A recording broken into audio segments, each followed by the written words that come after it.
আজি নিখিল ভাৰত কংগ্ৰেছ কমিটিৰ এক বিজ্ঞপ্তিযোগে অসম প্ৰদেশ কংগ্ৰেছ কমিটিৰ সভাপতি গৌৰৱ গগৈ ডাঙৰীয়াক নিযুক্ত কৰা হৈছে আৰু আমাৰ কাৰ্যকৰী সভাপতিও দুজনমান নতুনকৈ নিযুক্ত কৰা হৈছে আৰু বিভিন্ন ধৰণৰ উপসমিতিও আজি নতুনকৈ নিযুক্ত কৰা হৈছে।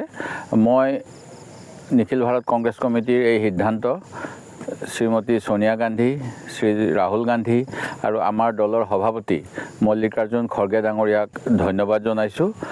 নিৰ্বাচন আগন্তুক সময়ত আমাৰ আহি আছে আৰু এইখিনি সময়ত আমি এজন নতুন সেনাপতিৰ অধীনত সৈন্যবল হিচাপে একত্ৰিতভাৱে বিজেপিৰ বিৰুদ্ধে যুঁজ দিবলৈ আগবাঢ়িম। আমি ৰাইজৰ পৰা সহায় সহযোগিতা কামনা কৰিছোঁ আৰু মই আশা ৰাখিছোঁ আগন্তুক সময়ত কংগ্ৰেছ আৰু অধিক শক্তিশালী হ'ব আৰু আমি এক প্ৰত্যাহ্বান গণতন্ত্ৰ ৰক্ষাৰ বাবে, অসমৰ স্বাভিমানৰ বাবে আৰু বৰ্তমানৰ মুখ্যমন্ত্ৰীয়ে যেনেধৰণে অসমীয়া ৰাইজক অপমান কৰি আছে ইয়াৰ বিৰুদ্ধে যুঁজিবলৈ সক্ষম হ'ম। আজি নিখিল ভাৰত কংগ্ৰেছ কমিটিৰ এক বিজ্ঞপ্তিযোগে অসম প্ৰদেশ কংগ্ৰেছ কমিটিৰ সভাপতি গৌৰৱ গগৈ ডাঙৰীয়াক নিযুক্ত কৰা হৈছে আৰু আমাৰ কাৰ্যকৰী সভাপতিও দুজনমান নতুনকৈ নিযুক্ত কৰা হৈছে আৰু বিভিন্ন ধৰণৰ উপসমিতিও আজি নতুনকৈ নিযুক্ত কৰা হৈছে।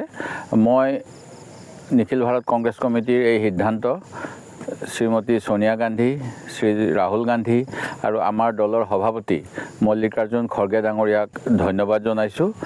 নিৰ্বাচন আগন্তুক সময়ত আমাৰ আহি আছে আৰু এইখিনি সময়ত আমি এজন নতুন সেনাপতিৰ অধীনত সৈন্যবল হিচাপে একত্ৰিতভাৱে বিজেপিৰ বিৰুদ্ধে যুঁজ দিবলৈ আগবাঢ়িম।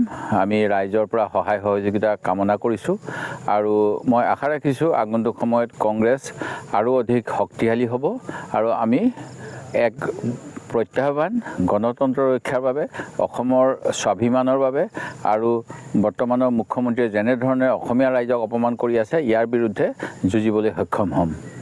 আজি নিখিল ভাৰত কংগ্ৰেছ কমিটিৰ এক বিজ্ঞপ্তিযোগে অসম প্ৰদেশ কংগ্ৰেছ কমিটিৰ সভাপতি গৌৰৱ গগৈ ডাঙৰীয়াক নিযুক্ত কৰা হৈছে আৰু আমাৰ কাৰ্যকৰী সভাপতিও দুজনমান নতুনকৈ নিযুক্ত কৰা হৈছে আৰু বিভিন্ন ধৰণৰ উপসমিতিও আজি নতুনকৈ নিযুক্ত কৰা হৈছে।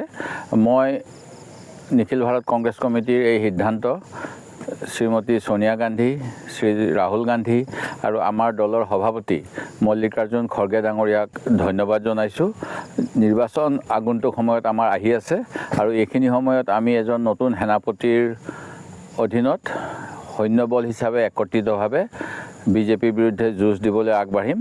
আমি ৰাইজৰ পৰা সহায় সহযোগিতা কামনা কৰিছোঁ আৰু মই আশা ৰাখিছোঁ আগন্তুক সময়ত কংগ্ৰেছ আৰু অধিক শক্তিশালী হ'ব আৰু আমি এক প্ৰত্যাহ্বান গণতন্ত্ৰ ৰক্ষাৰ বাবে, অসমৰ স্বাভিমানৰ বাবে আৰু বৰ্তমানৰ মুখ্যমন্ত্ৰীয়ে যেনেধৰণে অসমীয়া ৰাইজক অপমান কৰি আছে ইয়াৰ বিৰুদ্ধে যুঁজিবলৈ সক্ষম হ'ম।